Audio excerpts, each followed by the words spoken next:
So, more information on the Mikey drone life, Philly drone life story. A document has been released. I didn't have this at my last video, but a document's been released explaining what the whole situation is in terms of penalties. Now, it looks very much to me, whoops, that's getting away. It looks very much to me as if there's kind of like, it's like a plea bargain. Mikey has agreed to certain things in response for certain concessions. I don't think, by the look of it, he has to pay the $182,000 anymore. What's happened instead is that there's been a consent judgment, which means Mikey has agreed to certain terms and conditions. One of those, to me, would be to me even worse than a $182,000 fine, and that is that he must give up the hobby. Not ever allowed to fly a drone again. Never, not allowed to, not in the USA anyway.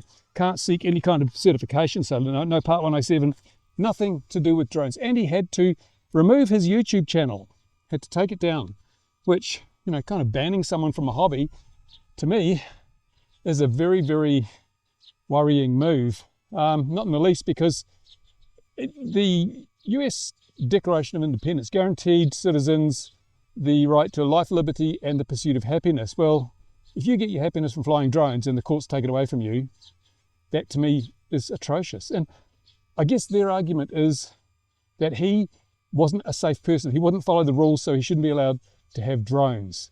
Well, let's examine that a little more closely. Now, if we stop and think about this for a moment, Mikey didn't damage anybody's property. He didn't injure anybody, didn't kill anybody with his little toy plastic drones. And he is now forbidden to ever use a drone again. And compare this to perhaps someone driving in a car, an automobile. Now, there are countless people out there on the roads right now with driver's licenses who have killed people on the roads. They've driven so recklessly or dangerously that their actions have resulted in the death of people, sometimes multiple people, in traffic accidents. Yet they're allowed to get a license and continue driving. Let's put it back to Mikey's situation. Never hurt anybody, never damaged anyone's property, but he is never allowed to touch a drone again. Now this is ludicrous. This is massive over-response. And I think he's being punished not because he broke the rules, but because he showed contempt for the FAA and their diktats. And that's a totally different thing. You know, I've said for a long time that the way these regulators work is they don't have enough feet on the ground to actually enforce their regulations, so they make examples of people. They pick one poor, well, not innocent, but one poor sod, and they throw the book at them to have a chilling effect on other people. Is that reasonable? Is it fair? No, it's not fair at all. Now, don't get me wrong, I'm not suggesting that what Mikey did was clever. His appetite for risk greatly exceeds my own. I would never fly my drone over a city at night. You see, in my videos, you seldom see anyone in them, apart from Arnie if he happens to get caught on camera, my spotter. But normally I fly in parks when they're deserted, and I fly in places where there's no one around, or at least if there's people there, they consent to it, and they are often part of the whole thing. So yeah, I wouldn't have done what Mikey did. But having said that, he didn't hurt anybody, he didn't break anything, and yet he has received what, for someone who is passionate about the hobby, is the most horrifying punishment imaginable. Never allowed to fly again. They also made him take down his YouTube channel. So for someone who's on the bones of his ass, who's a welfare recipient, he may have only made a few dollars here and there from his YouTube channel, but that can make the difference between having food and not having food, having heat and not having heat. So that's, again, it's punishment. Not because he hurt anyone, not because he damaged anything, but because he didn't do as he was told. He was a naughty boy. He wasn't a dangerous boy. He wasn't a reckless boy to the extent that anyone else suffered, but he didn't listen to the FAA. He showed contempt for those who must be obeyed. And remember, all this happened while the FAA neglects so much of the other things essential for aviation safety. Let's look at just this year to date in the USA. There have been 76 fatalities in manned aviation from 3 crashes. I mean, we had the DC collision with the airliner and the military helicopter. We had a air ambulance medevac Learjet crash into a suburb of Philadelphia, and we had an RV-10 crash into a furniture warehouse. I forget where that was. I might have written it down. No, I didn't. But these 3 really big, serious crashes, loss of life, and the FAA is busy just saying, Mr. DiCursio, you're too dangerous. You can't be allowed to touch a drone again. The only reason they will have done this is to try and scare other people off the concept of civil disobedience, because rules must be obeyed. Now, on X today, I had an exchange with Brendan Schulman, the former DJI guy, and I said, we have over-regulation of the hobby. He said, for example, I said, well, if I want to fly a tiny drone like this, with 200, say bigger than this, say a 250 gram drone, if I want to fly that in my own garden, 20 miles from the nearest airport, I've got to have remote ID fitted to be compliant.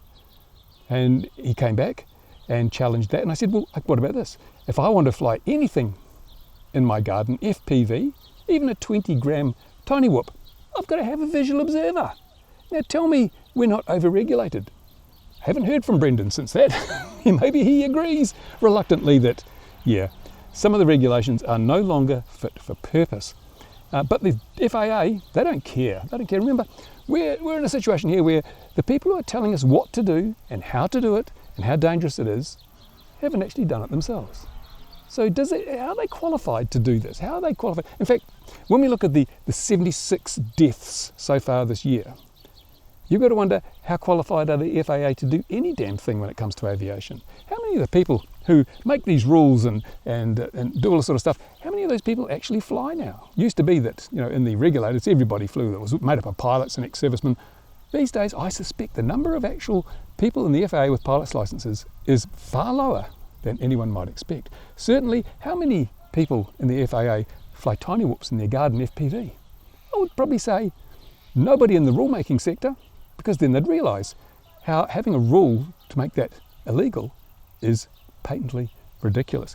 But it's not about whether the rules are fit for purpose, it's about, are you following these ridiculously overbearing rules? And if you don't follow them, if you show contempt for the regulator who is trying to get us to believe that it's way too dangerous to fly these tiny whoops through the flowers without a visual observer, if you dare to doubt that, if you dare to challenge the sensibility of the rule like that, and you do it over and over again, you may be barred from the hobby because you're too dangerous. But if you get drunk and go out and drive into a school bus full of children and they all die, you may go to prison for a while, but you get your license back eventually. You'll be allowed to drive a car again. The US justice system is so badly broken, absolutely, but it's all over the world. I mean, here in New Zealand, I still can't fly, my tiny whoop in my garden legally without a visual observer. It's just like I've got Arnie on 24/7 retainer. And even here now, look at this park. The council says I'm not allowed to fly here, which means flying here would be a breach of civil aviation regulations. So I would never do that. I bought these as props, and the footage you're about to see is all CGI. Never flew here at all, because it would be far too dangerous, wouldn't it? I've only got Arnie to observe for me. I don't have permission of the property owner to fly here. And I'm within 4 kilometres of an airfield and a helipad. Oh my God, so many rules would be broken if I flew here. So I'm not going to fly here, of course. I'll simulate it for you to see. But yeah, because obviously I couldn't afford the funeral costs for all the victims. But yeah, I mentioned on my community tab, sorry this video is a bit longer than I expected, mentioned on my community tab, as someone affected by these rules, made by people who have no idea what they're doing, I've had a guts full. I've had enough. And we've seen the persecution of Mr. Michael DiCursio, who deserved a penalty, but not the penalty he's been given. It's time for us to say, no, I'm sorry, look, regulators work for us. We are taxpayers, we are airspace users. You work for us. And we're going to save you some time and effort and money, because we're going to tell you what the rules should be. You don't have a clue. You've proven you've got no idea. If you tell me that flying a 20 gram tiny whoop through my garden is so dangerous I need a visual observer, then I don't have any respect for your rules. So we need to come back with a comprehensive set of rules. And I've got a comprehensive set of rules. I think Canada has nailed it. Let's follow the Canadians. Under 250 grams, no rules apart from those 2 primary objectives. Do not endanger people, do not endanger property. Will this work? Well, Canada's proven it'll work, haven't they? I mean, do you see airliners falling from the sky in Canada? Do you see people being injured? Do you see property being damaged by sub-250 craft flown under those 2 very, very basic rules? No, you don't. So I think we've proven that set of rules works really well. So I'm going to call on all the regulators to say, sub-250 grams, no rules. No rules. And if they're not going to go for that, if they say, the Canadians, you can't trust them. Can't trust Canadians, too cold there, freeze their brain. what an insult to Canadians that would be. But here's another one. What about, they talk about integrating drones into the national airspace. Integration is not the key to success. Segregation, as I've said on many occasions, is the key to success. We've seen what happens when you try and integrate military helicopter flights into the airspace used by passenger jets. You want not integration, you want separation. And so what about, like, if I was to fly here today, heaven forbid, what harm would this do? Would this really be using airspace if I'm flying below the trees, just around through the rocks, around the bushes and things?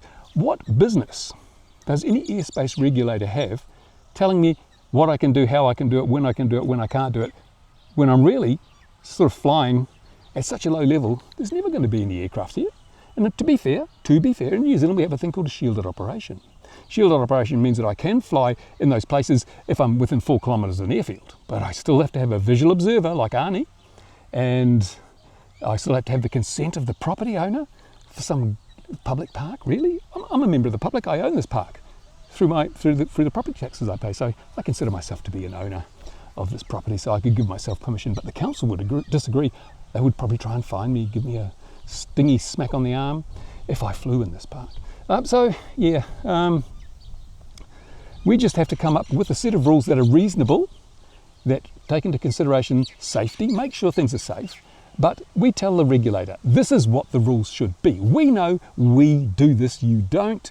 We have first-hand experience, and collectively, the people who fly below the 100 foot, I'm thinking below 100 feet, you're not going to get aircraft below 100 feet within spitting distance of an airport.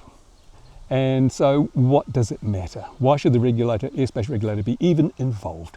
And so if you're flying bandos and you're flying, school grounds and you're staying low, proximity stuff, even freestyle, low level freestyle, we shouldn't be regulated as if we are flying 55-pound UAVs delivering tube socks, or in the case of Amazon, 85-pound UAVs delivering tube socks.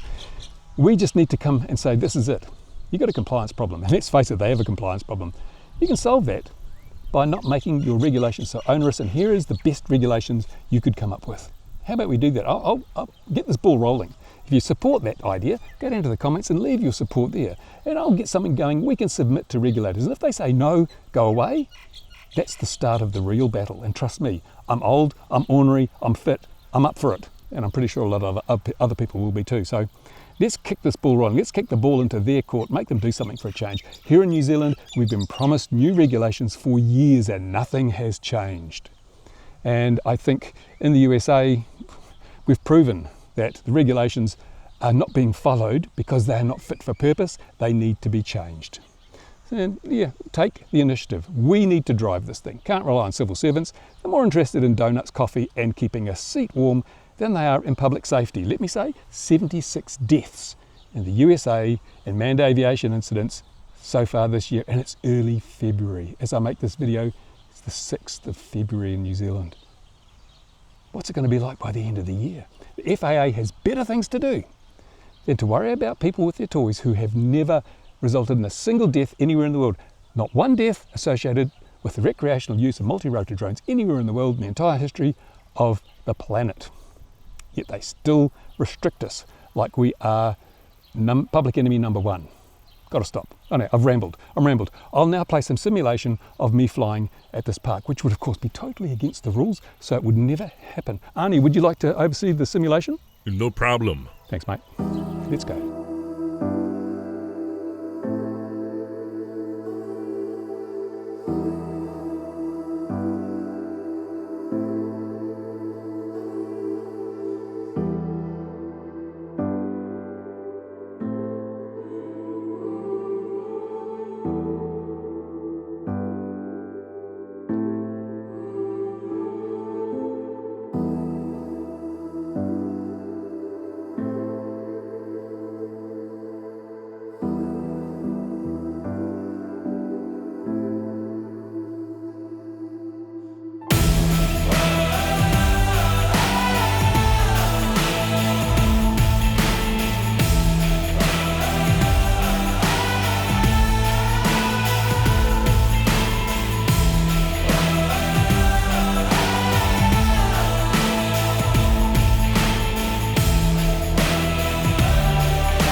Well, that was a lot of CGI work. Took me a long time on the computer to do that. And yeah, well, just another thing I noticed, there's an article in the Daily Mail which says that someone is likely to be killed by falling space junk at least once in the next 10 years. Now, we've had 10 years of recreational multi-rotor use without a single fatality, but odds are in the next 10 years someone's going to die from a piece of falling space junk. It's maybe a SpaceX rocket or something. So, which is the bigger danger? And speaking of which, I mentioned about the cars, you know, if you've killed someone in a car in an accident, you're allowed to drive again.